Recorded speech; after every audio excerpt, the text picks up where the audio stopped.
Hello students, कैसे हैं आप सब। आई होप आप सब अच्छे होंगे। आईसीटी वर्चुअल क्लासरूम में आप सबका स्वागत है। मैं विकास। बच्चों, क्लास 10th का मैथ्स कर रहे हैं हम। चैप्टर है प्रायिकता यानी प्रोबेबिलिटी।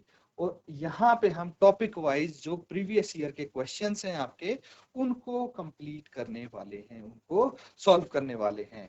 तो प्रोबेबिलिटी के काफी सारे क्वेश्चंस हम डिस्कस कर चुके हैं, एक दो और करेंगे। तो यहाँ पे देखिए, एक सवाल है आपके लिए।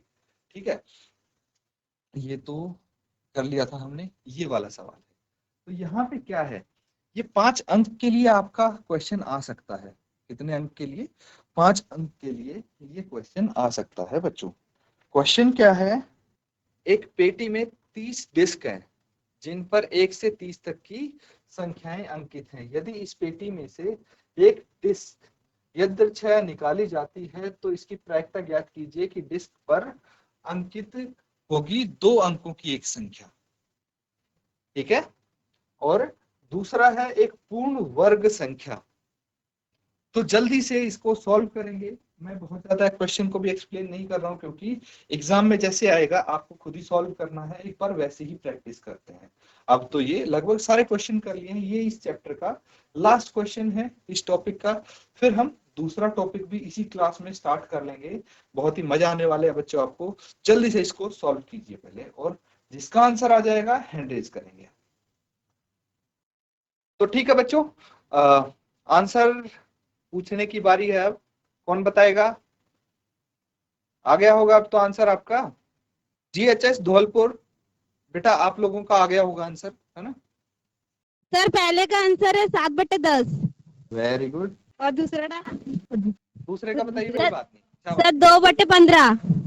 2/15। कोई नहीं, एक बार आप फिर से चेक कर लीजिए। अगर दूसरा सॉल्व नहीं भी किया है तो इसको हल कर लीजिए। मेरे ख्याल से आंसर और कुछ आना चाहिए दूसरे का। तो एक बार क्रॉस चेक कर लीजिए आप, है ना। पहले का आंसर सही है, बिल्कुल सही है आपका। चलिए ट्राई कीजिए इसको, दूसरे को। वैसे जनरली मैं देखता हूं कि आप लोगों के आंसर सही करेक्ट ही आते हैं, ज्यादातर आंसर। तो उसमें कोई दिक्कत नहीं, एक आध आंसर उधर उधर हो जाए तो दोबारा आप चेक करिए, आपका सही आएगा आंसर इस बार। चलिए देखिए, सवाल बहुत इजी है। एक बार के लिए मैं आपको बता दूं। तो यहाँ पे सबसे पहले ये समझना पड़ेगा आपको कि जो कुल पेटी में कुल डिस्क है कितनी है, वो 30 है। कितनी है? 30 है। तो देखिए यहाँ पे आप क्या देख पा रहे हैं कि एक पेटी में 3 डिस्क है, यहाँ बना भी रखे हैं, 30 डिस्क है। ठीक है। तो 1 से लेके 30 तक उन पे संख्याएं अंकित हैं, लिखी हुई हैं। हर एक डिस्क पे एक संख्या लिखी है। तो टोटल 3 डिस्क हैं, 30 डिस्क हैं, तो उसमें 30 तक संख्याएं लिखी होंगी। क्लियर है? और उस पेटी में जो डिस्क पड़ी हैं उन पे कुल संख्याएं कितनी लिखी है? 30 लिखी हैं। तो अनुकूल परिणाम कितने हो जाते हैं बच्चों आपके? सबसे पहले तो कुल संभव परिणाम लिखेंगे ना हम। तो कुल संभव परिणाम कितने हो जाते हैं?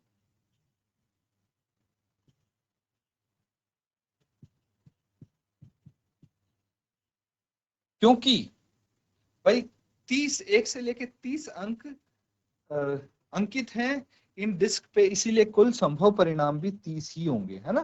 30 डिस्क है तो 30 कुल संभव परिणाम हो गया। पहले की बात करें, पहला भाग, 2 अंकों की एक संख्या है। ठीक है। डिस्क जो हम निकालेंगे, उस डिस्क पर जो लिखी हुई संख्या है वो कितनी होगी?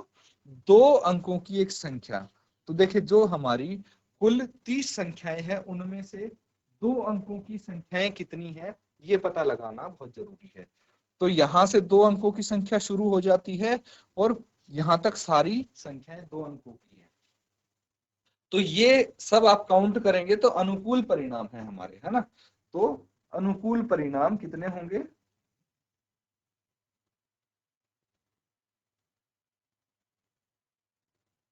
इसके 2 तरीके हैं बच्चों निकालने के लिए। या तो आप गिनेंगे बच्चों की तरह 1 2 3 4 5 ऐसे यहां तक टोटल कितने डिस्क हुए, है ना। या फिर आप स्मार्ट मूव करेंगे एक, और क्या करेंगे, कुल 30 संख्याएं हैं। ठीक है। 1 से लेके 9 तक कितने अंक हुए? टोटल 9 अंक हुए। 30 में से 9 घटा देंगे, कितने बच गए? 30 में से 9 घटाने पे 21 बच गए। तो सीधा 21 लिख देंगे, फटाफट काम हो गया, पूरा काउंट करने की जरूरत नहीं पड़ी। तो स्मार्टली आपने काम किया। अब क्या करना है, अब आपको प्रोबेबिलिटी निकालनी है, ठीक है। प्रायिकता, प्रायिकता या फिर प्रोबेबिलिटी किस चीज की? तो अंकों की संख्या, है ना, 2 अंकों की संख्या आने की। क्या हो जाएंगे? अनुकूल परिणाम लिखेंगे सबसे पहले तो हम,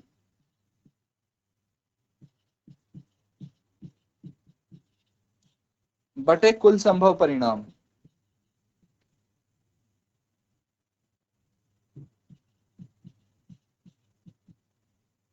क्लियर है? अब अनुकूल परिणाम हमारे कितने आए थे?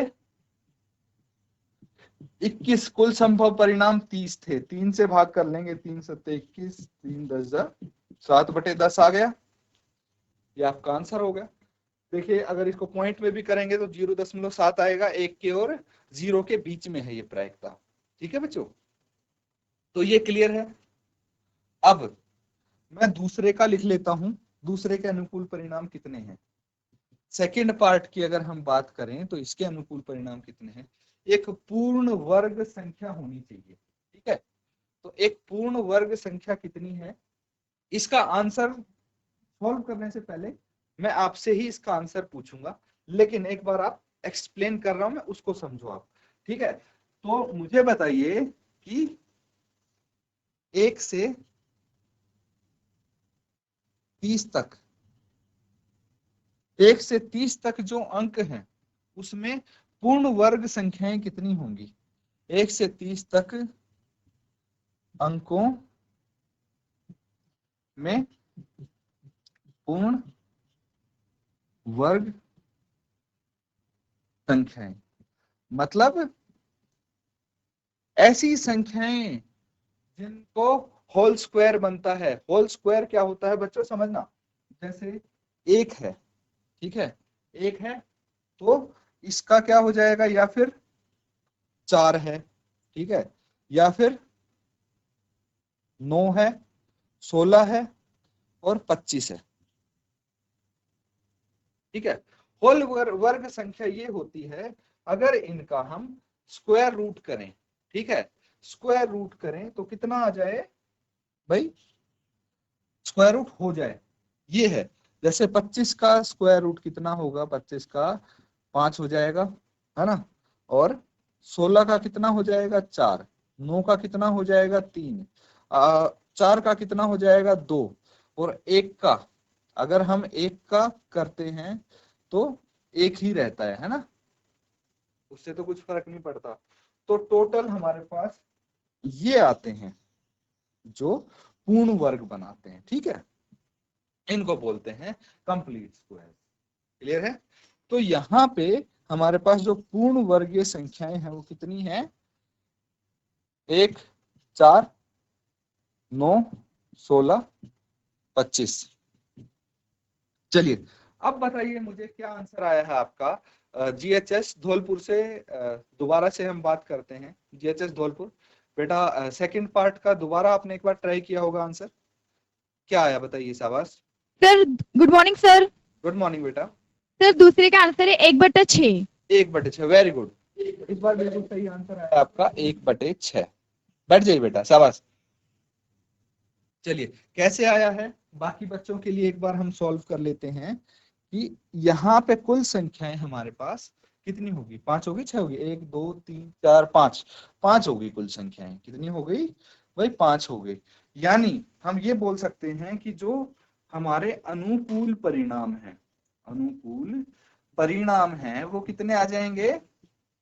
अनुकूल परिणाम 5 आ जाएंगे। तो प्रोबेबिलिटी निकालेंगे किसकी? एक पूर्ण वर्ग संख्या आने की, है ना, एक पूर्ण वर्ग संख्या आने की क्या होगी? ये हो जाएगी अनुकूल परिणाम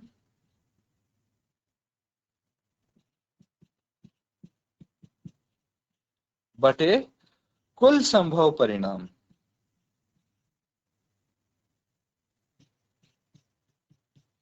ठीक है बच्चों, तो ये देखिए यहाँ पे है हमारे पास अनुकूल परिणाम तो 5 है और कुल संभव परिणाम 30 है। तो कैंसिल आउट करेंगे, 5 एकम 5, 5 6 जा 30, तो 1/6 आपका आंसर आ जाएगा। क्लियर है? तो इस तरह से हम ये क्वेश्चन कर सकते हैं, इजी था और आप स्कोरिंग भी है ये चैप्टर, इसलिए मैं बोलता हूँ स्कोरिंग है, आराम से आप इसमें 5 मार्क्स ले सकते थे। बस ये है कि सारी चीजें जो लैंग्वेज हैं, इन चीज पे भी ध्यान देना है कि प्रोबेबिलिटी का फॉर्मूला आप लिख रहे हैं, फिर उसमें अप्लाई कर रहे हैं, और जो गिवन है वो भी लिख रहे हैं। सारी चीज जब लिखेंगे तभी आपको पूरे मार्क्स मिलेंगे, प्रॉपर मार्क्स मिलेंगे। ठीक है बच्चों, नोट डाउन कर लीजिए, फिर आगे करेंगे। तो ठीक है बच्चों, यहां तक कोई अगर डाउट है आप पूछ सकते हैं। देखिए इस चैप्टर के हम और क्वेश्चंस नहीं करेंगे, इतने इनफ है मेरे हिसाब से। अगर आप चाहते हैं कि और कुछ क्वेश्चंस हम और कवर करें तो आप बता सकते हैं, हैंड रेज करके बोल सकते हैं।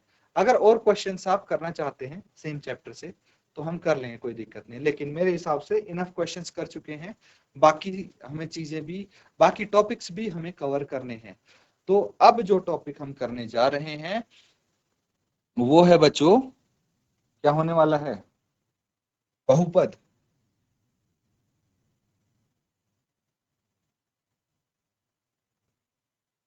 बहुपद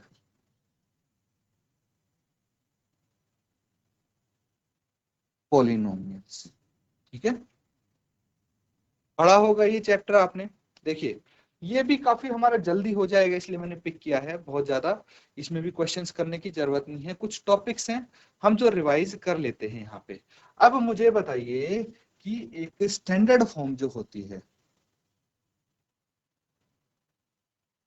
standard form of a quadratic polynomial क्या होगी? या फिर बोल सकते हैं कि एक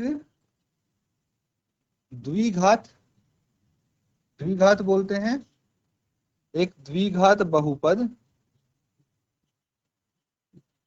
पद का मानक रूप। तो क्योंकि बच्चों ये फर्स्ट टाइम नहीं कर रही है, आपका रिवीजन है ना, तो ये मैंने आपसे पूछा है, आप मुझे बताएंगे क्या होगा। ठीक है, और दूसरी चीज आप जो मेरे को बताने वाले हैं वो है रिलेशनशिप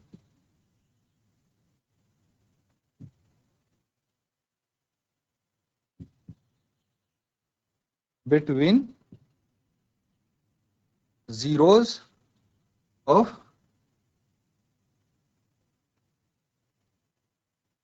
quadratic polynomial।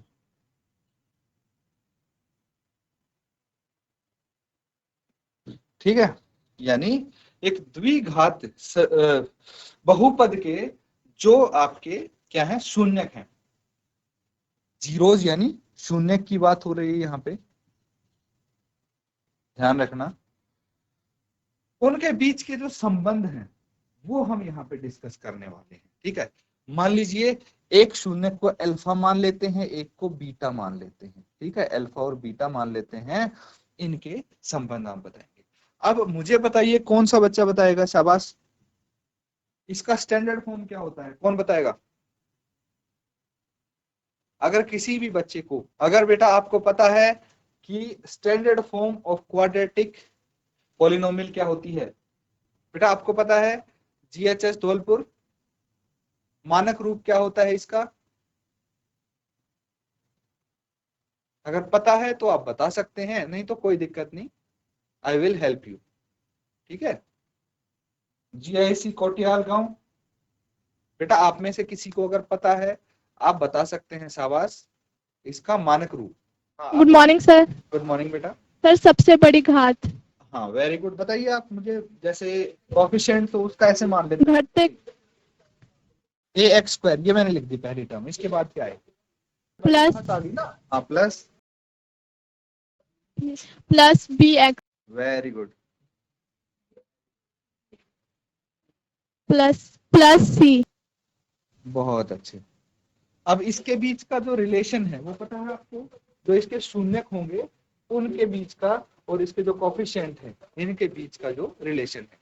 चलिए कोई दिक्कत नहीं, अगर नहीं पता है कोई कोई परेशानी वाली बात नहीं बेटा। ठीक है, हम यहाँ सब बच्चे सीखने के लिए आए हैं, आपको कुछ एक्स्ट्रा ही पता है बाकी।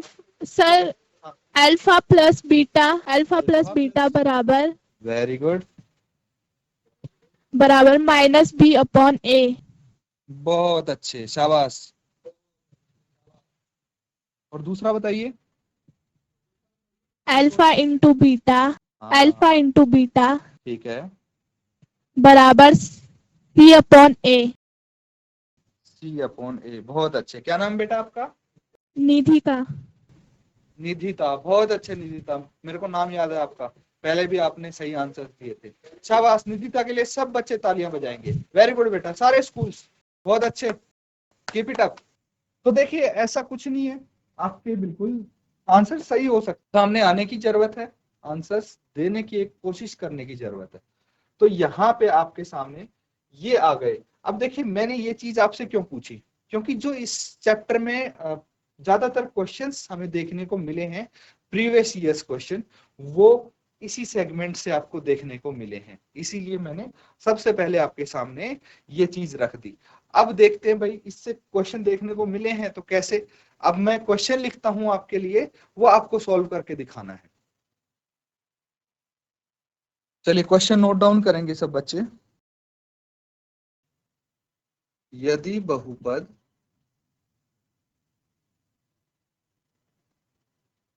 ax² माइनस 8x माइनस 4 के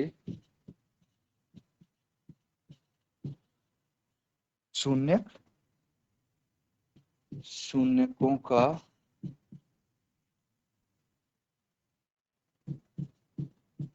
योगफल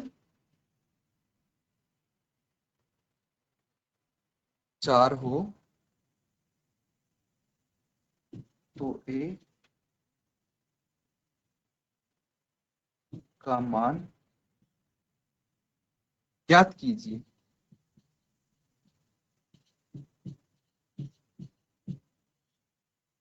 ठीक है, ये क्वेश्चन है। चलिए जल्दी से इसको सॉल्व कर लेंगे आप सब बच्चे। यहाँ पे एक आपको बहुपद दे दिया है और इसके शून्यकों का योगफल दिया है। योगफल मतलब अगर शून्यक अल्फा और बीटा है तो अल्फा प्लस बीटा कितना दे दिया है, 4 दे दिया है। तो ए का मान क्या होगा जल्दी से बताना। बहुत छोटा सा क्वेश्चन है, मैं आपको बता भी दूं, ये आपका 2020 में भी आ चुका है और 4 अंक के लिए आया है। इतना छोटा सिंपल सा क्वेश्चन आपको 4 अंक दिला सकता है बच्चों। ठीक है, जल्दी से इसको सॉल्व करके आंसर बताइए। तो ठीक है, कौन बताएगा इसका आंसर? जिसका आंसर आ गया हो हैंड रेज करेंगे आप। शाबाश, जल्दी से बताइए। देखिए आपको पता है कि जो हमारे पास पॉलिनोमियल है ना, क्या है वो, ax² माइनस 8x माइनस 4। तो जो इसका यहाँ पे मानक रूप होता है उसमें x² का कोफिशिएंट क्या हो गया, a हो गया, x का कोफिशिएंट -8 हो गया, और जो हमारे पास c है वो क्या हो गया -4। तो एक चीज का ध्यान रखना बच्चों, जो कोफिशिएंट होते हैं उनके साथ ये जो माइनस के साइन है ये लेके चलने हैं। ऐसा नहीं कि आपने माइनस छोड़ दिया, ये माइनस का अगर साइन होगा तो साथ में आप लेके चलेंगे। चलिए जल्दी से बताइए आंसर। देखिए बच्चों मैं आपको बता देता हूँ, बहुत ज्यादा समय लग रहा है आपको। शून्यकों का योगफल कितना दिया है, तो यहाँ पे शून्य का योगफल क्या होना चाहिए, अल्फा प्लस बीटा किसके बराबर होता है, ये होता है -b/a के बराबर, है ना। तो -b की जगह यहाँ पे क्या आना चाहिए, ये तो देखिए 4 के बराबर है ही, -b की जगह पे यहाँ पे क्या आना चाहिए, देखिए माइनस तो एज इट इज है, लेकिन b की जगह क्या आएगा, b की जगह -8 आएगा, है ना। यहाँ पे b कितना है, -8 है, और c -4 है, तो ये -8 आ जाएगा बटे a as it is equal to 4। ठीक है, तो ये कितना आ जाएगा इसके बाद माइनस, और माइनस क्या हो जाएगा प्लस, तो 8 बटे a इज इक्वल टू 4, है ना।